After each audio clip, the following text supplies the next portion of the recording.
तो hello coders, welcome to web dev दोस्त। तो आज से हम लोग का रिएक्ट जेएस का सीरीज़ शुरू हो रहा है। बहुत से लोग कमेंट कर रहे थे भाई रिएक्ट जेएस का सीरीज़ शुरू करो। तो आज से हम लोग रिएक्ट जेएस का सीरीज़ शुरू करते हैं और आज के इस वीडियो में आपको रिएक्ट जेएस का छोटा सा इंट्रोडक्शन बताने वाले हैं इस वीडियो में, और साथ ही साथ में कैसे आप अपने डिवाइस में से इंस्टॉल कर सकते हो। तो चलिए इस वीडियो को शुरू करते हैं।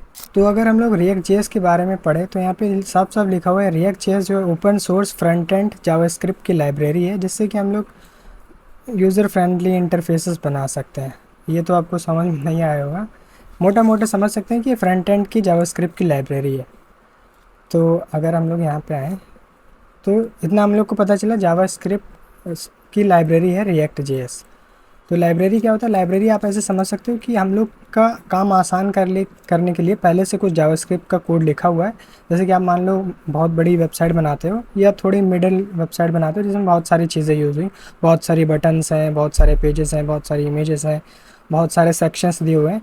तो उसे कैसे आप आसानी से बना सकते हो, उसके लिए आपको लाइब्रेरी चाहिए। तो इस लाइब्रेरी से हम लोग को क्या फ़ायदा मिलता है? रिएक्ट जेएस एक जावास्क्रिप्ट की लाइब्रेरी है, कंपोनेंट जावास्क्रिप्ट लाइब्रेरी है। अभी कंपोनेंट क्या होता है? कंपोनेंट, यार स्पेलिंग भी भूल गए। कंपोनेंट, ठीक है। तो कंपोनेंट क्या होता है? मान लो आपकी एक वेबसाइट है, ये समझ लो ये वेबसाइट है, इसमें आपने बटन्स दिए हुए, या मान लो एक कुछ सेक्शन बनाया हुआ है, हेडर बनाया हुआ है, या फिर कुछ भी बनाया हुआ है। मान लो बटन ही मान लो अभी के लिए, ये मान लो एक बटन बनाया हुआ, और आपकी वेबसाइट में बहुत सारे पेजेस हैं। एक पेज ये हुआ, एक पेज ये हुआ, यहाँ पे भी हम लोग को सेम बटन चाहिए, और मान लो और भी पेजेस होते हैं।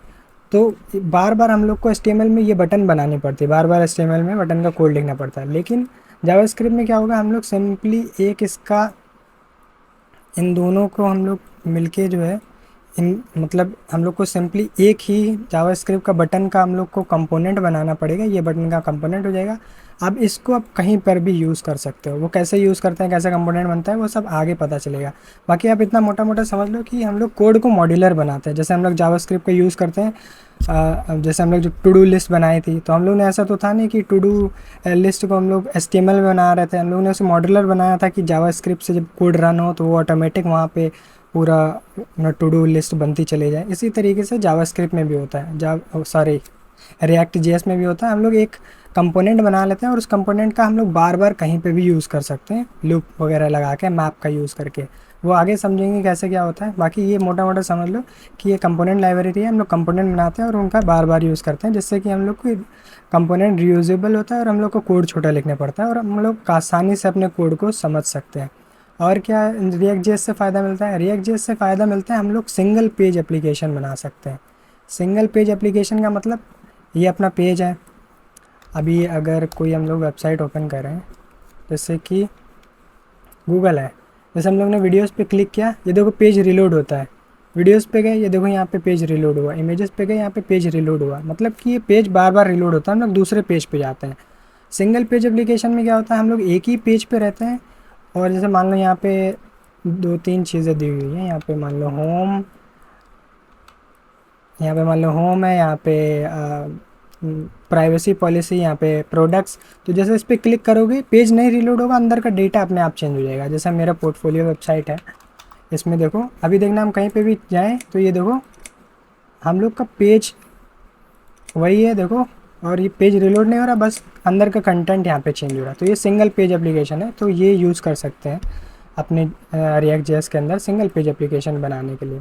और भी बहुत सारी चीज़ें हैं जो रिएक्ट जेएस से हम लोग की आसान हो जाती है। तो मोटी मोटी हमने दो बता दी। एक तो आपका कंपोनेंट्स बना सकते हो, जिससे आप बार बार रीयूज़ कर सकते हो, और साथ ही साथ में आप सिंगल पेज एप्लीकेशन बना सकते हो, जैसे हमने एग्जांपल यहाँ पे दिया। अब हम लोग बात करते हैं कि इसे इंस्टॉल कैसे करना है। इसे इंस्टॉल करने के लिए सबसे पहले आपके पीसी में होना चाहिए Node.js। आप सिंपली गूगल पे Node.js लिखो और यहाँ पे डाउनलोड एंड इंस्टॉल करो। अपने डिवाइस के हिसाब से, जैसे विंडोज़ है या जो कुछ है उसके हिसाब से आपको डाउनलोड करना होगा। आप डायरेक्ट जो है अपने, हम दूसरा मेथड बताते हैं। आप यहाँ पे जाओ, डायरेक्ट यहाँ से डाउनलोड कर लो। विंडोज़ के ऊपर है या मैक के ऊपर, डाउनलोड कर लो। डाउनलोड के बाद में इंस्टॉल कर लेना। मेरे में ऑलरेडी इंस्टॉल्ड है, तो हम इसे डाउनलोड नहीं करने वाले। डाउनलोड करने के बाद में आपको आ जाना है अपने VS कोड के ऊपर। तो हम नया विंडो यहाँ पे ओपन कर लेते हैं। तो जब तक ये विंडो ओपन हो रहा है, तब तक हम लोग चलते हैं। हम लोग इसे इंस्टॉल करने के लिए यूज़ करने वाले हैं वीट रिएक्ट। मतलब रिएक्ट आप N P X create React app से भी बना सकते हो, लेकिन उससे जो है, जो ऐप क्रिएट होता है, जो भी आपका प्रोजेक्ट क्रिएट होता है, वो बहुत बड़ा साइज़ में होता है और उसका कोड ज़्यादा होता है, हम लोग को बार बार चेंज करना पड़ता है। तो आसानी से बनाने के लिए हम लोग को वीटे पे आना है। ये एक फ्रेमवर्क होता है ये सारी चीज़ें इंस्टॉल करने के लिए, जैसे नेक्स्ट जेएस वगैरह भी इसी से इंस्टॉल होता है। तो आप वीटे के ऊपर आ जाओ। वीटे भी बोलते हैं, उसमें वीट भी बोलते हैं, हम वीटे बोल रहे हैं यार, हम देसी हैं तो वीटे बोल रहे हैं। तो इसके ऊपर ये देखो क्रिएट वीटे, इसमें यहाँ पे कमांड दिया होता है। तो पहले क्या होता है, हम लोग सिंपल HTML फाइल क्रिएट कर लेते, CSS फिर जावास्क्रिप्ट क्रिएट कर लेते, लेकिन इसमें ऐसा नहीं होने वाला। इसमें जो है आपको कमांड लाइन का यूज़ करना पड़ेगा।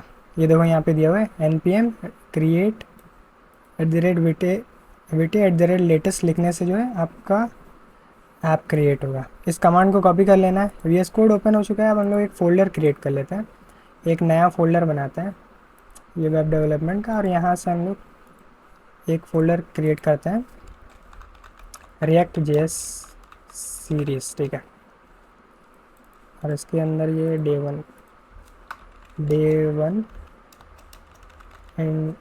इंट्रोडक्शन, ठीक है, प्रोडक्शन, इसे ओपन कर लेते हैं। अब इसके अंदर कंट्रोल प्लस जो बैकटिक वाला बटन होता है उस पर जाओ, या यहाँ से जो है आपका कहीं दिखना चाहिए, ये देखो टर्मिनल, न्यू टर्मिनल, यहाँ से ओपन कर लो। ये देखो आपका टर्मिनल कुछ इस टाइप से दिखेगा।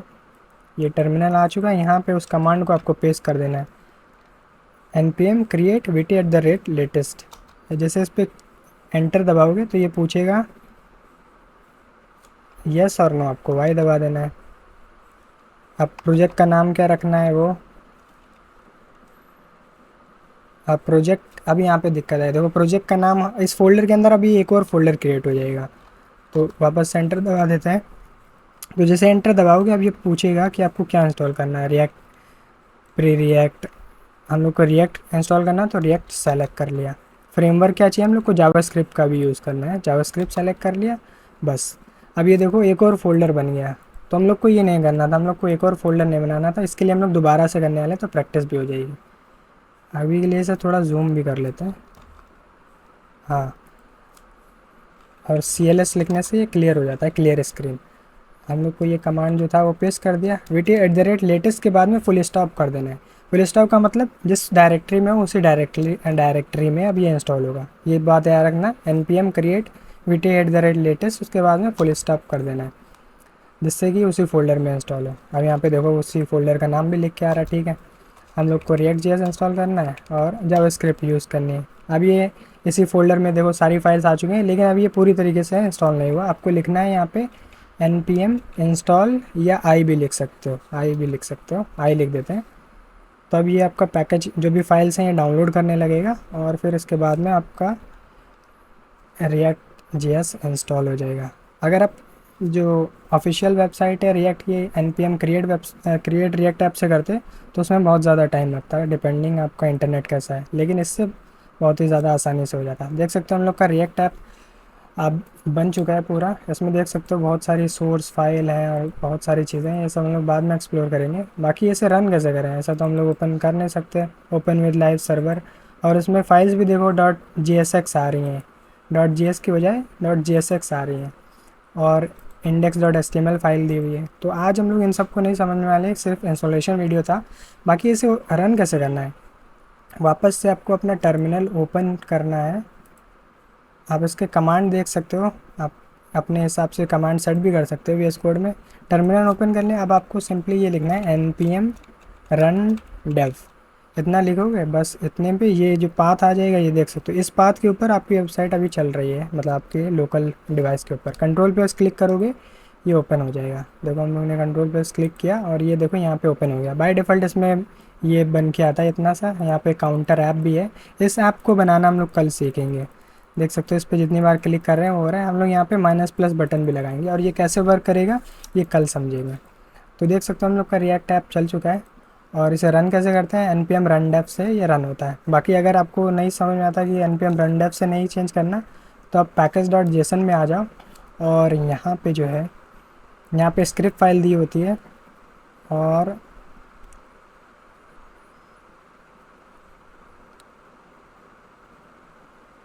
ये देख सकते हो यहाँ पे dev कमांड दिया हुआ है, npm dev से ये स्टार्ट। अगर dev की जगह आप बोलोगे शुरू, तो अब देखना इसे अगर हम लोग काटें यहाँ पे Ctrl+C से ये जो है लाइव सर्वर हम लोग का बंद हो जाएगा। Ctrl+C दबाने से ये बंद हो जाएगा। अब अगर हम लोग को दोबारा चालू करना है तो यहाँ पे npm रन शुरू लिखने से अब ये चलेगा, ठीक है। इस टाइप से आप इसे बदल भी सकते हो, बाकी छेड़छाड़ मत करो, npm रन dev ही सही होता है, तो इसे यूज़ करो।